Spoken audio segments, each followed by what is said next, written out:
और इसमें चाहिए क्या, केवल श्रद्धा भक्ति समन्वित, श्रद्धा और भक्ति के साथ जो श्रवण करेगा, यही कथा है। देखिए ये तो कथा किसने सुना, ये है कथा। क्या है, आपने यहाँ श्रवण किया, भगवान का पूजन अर्चन बंदन देखा, मंत्रों का श्रवण किया और कीर्तन किया, प्रत्येक अध्याय के बाद कीर्तन किया, यही कथा है। भगवान का निरंतर नाम में जुड़ जाना, यही कथा है।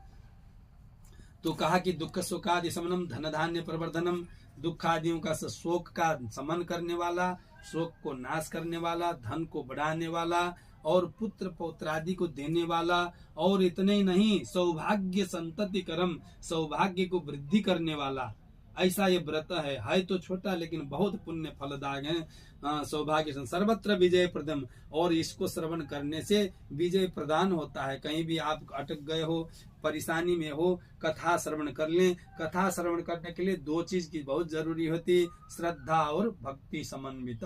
श्रद्धा और भक्ति नहीं हुआ तो कथा तो खूब सुने हैं, पंडित जब वहां सुनाए हैं, वहां लीलावती कलावती सुनाए हैं, कंठस्थ बा, लेकिन श्रद्धा भक्ति नहीं है। ऐसा कोई नहीं है जिसको कथा के बारे में जानकारी नहीं हो, ऐसा कोई नहीं है कि जो जानता है कि संसार अनित्य है लेकिन मानता नहीं है। मान जाए यही कथा है जी।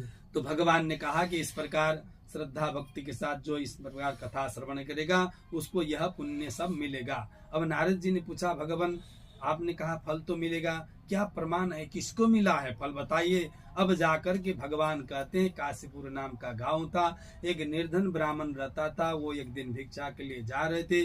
भगवान श्री सत्यनारायण दंड धारण करके आए, ब्राह्मण से पूछा किमर्थम, कहाँ जा रहे हो। ब्राह्मण ने कहा, ब्राह्मणो हम दरिद्रो हम भिक्षार्थम बब्रीमये, कली काल में करेंगे। और ब्राह्मण छोड़ करके दूसरे किसी का उदाहरण देते भगवान, तो लोग कहते देखो ब्राह्मण को बड़ा बना दिए, और उदाहरण किसके दिए, हमारा दे रहे हैं। इसलिए भगवान ने पहले ब्राह्मण को ही उदाहरण दिया, गरीब ब्राह्मण का।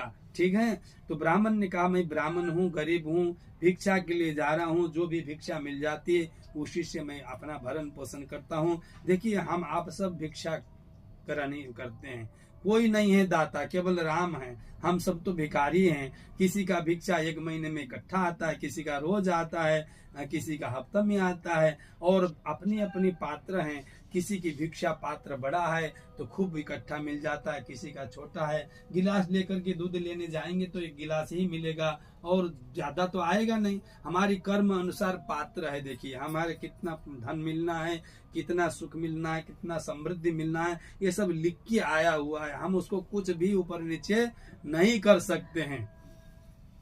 उदाहरण